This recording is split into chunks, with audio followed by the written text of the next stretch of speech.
80 शब्द प्रति मिनट की गति से हिंदी स्टेनो डिक्टेशन स्टार्ट होगा 5 सेकंड के बाद।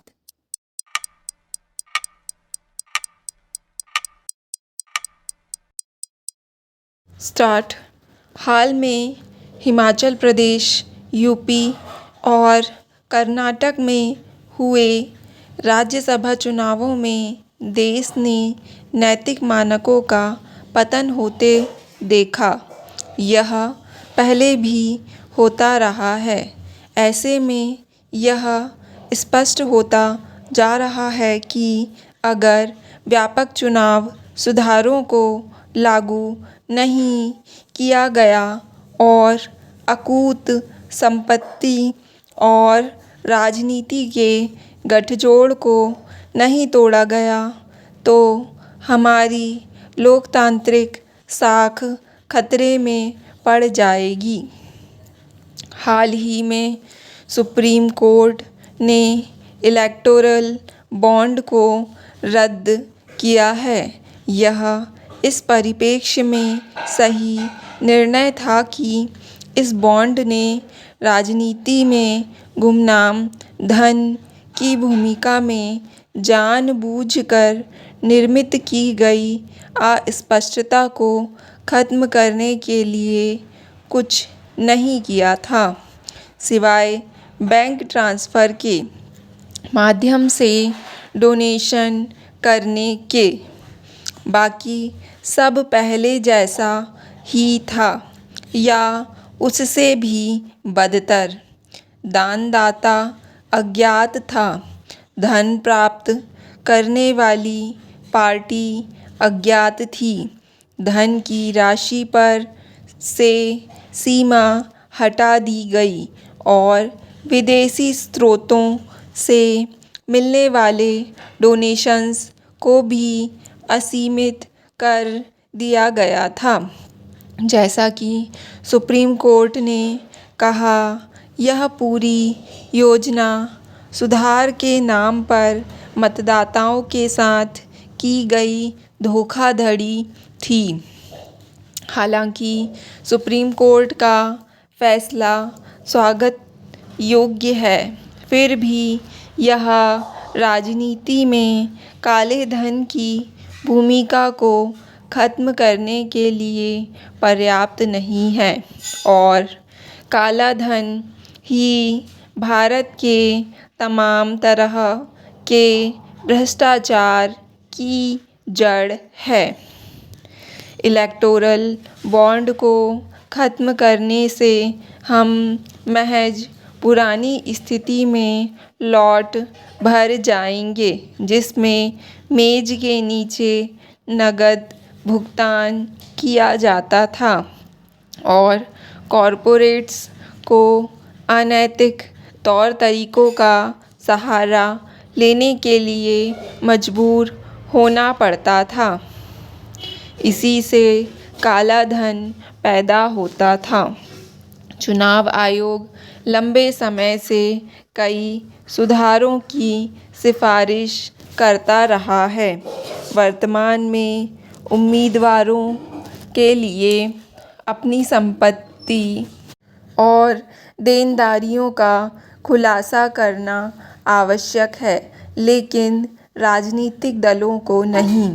2004 में भी चुनाव आयोग ने यह प्रस्ताव रख दिया था कि राजनीतिक दलों को आम जनता और सभी संबंधित लोगों की जानकारी और अनुसंधान के लिए अपने खाते सालाना प्रकाशित करने की आवश्यकता होनी चाहिए और उनके खातों का रखरखाव और ऑडिटिंग की जानी चाहिए, लेकिन ऐसा कभी नहीं किया गया। चुनाव आयोग ने भी यह सिफारिश की थी कि राजनीतिक दलों को किए गए सभी भुगतान डिजिटल रूप से या क्रॉस्ड अकाउंट पेय चेक द्वारा किए जाने चाहिए, लेकिन देनदार और लेनदार के नाम उजागर हों। इस पर भी अमल नहीं किया गया।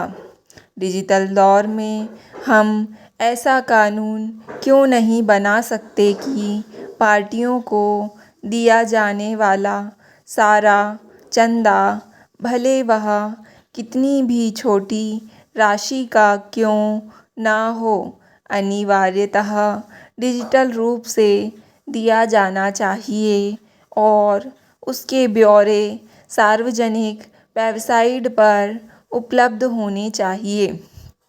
फिर भी जब पार्टियां भव्य चुनाव प्रचार या नेताओं की खरीद फरोख्त पर खुलेआम पैसा उड़ाएंगी तो लोग पूछ सकते हैं कि यह बेहिसाब पैसा कहाँ से आया है।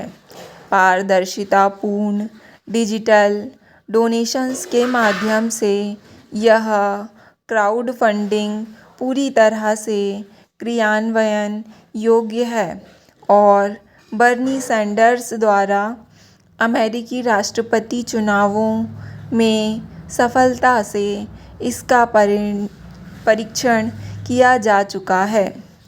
दल बदल विरोधी कानून के पीछे की मंशा भी अब एक मजाक बनकर रह गई है। निर्वाचित प्रतिनिधियों के लिए बेतरतीब ढंग से दल बदलना आम हो गया है। खरीद फरोख्त से सरकारें गिरी हैं और अल्पमत वाली पार्टियां चमत्कारिक ढंग से बहुमत में आ गई हैं। इस शर्मनाक स्थिति के लिए सैकड़ों करोड़ रुपयों का काला धन जिम्मेदार है, जिसमें निर्वाचित प्रतिनिधि खुद को सबसे ऊंची बोली लगाने वाले को बेचने की अनुमति देते हैं। हम ऐसा कानून क्यों नहीं बना सकते जिसके द्वारा कोई जनप्रतिनिधि जो किसी पार्टी से जीतने के बाद पाला बदल लेता है, को ऐसा करने के बाद इस्तीफा देना होगा और नए सिरे से चुनाव लड़ना होगा। चुनाव प्रक्रिया की निष्पक्षता को सुनिश्चित करने और उसकी निडरता और कठोरता से निगरानी करने में चुनाव आयोग की भूमिका महत्वपूर्ण है, लेकिन लगता है कि वह इसमें सक्षम नहीं है।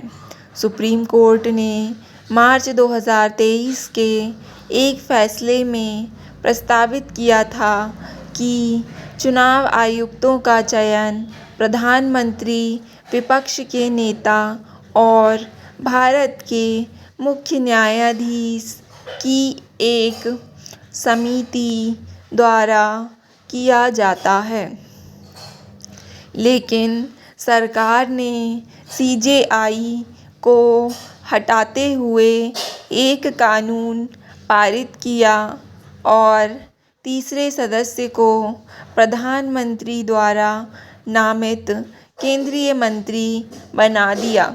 इसलिए चुनाव आयुक्तों की नियुक्ति में सरकार के पास हमेशा बहुमत रहेगा।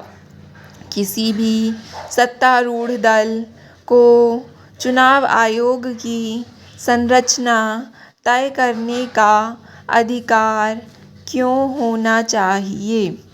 प्रतिष्ठित मंदिरों में भीड़ बढ़ती जा रही है और इसके साथ ही वहाँ व्यवस्था संभालने वाले सुरक्षाकर्मियों, अधिकारियों की बदतमीजी भी बढ़ती जा रही है।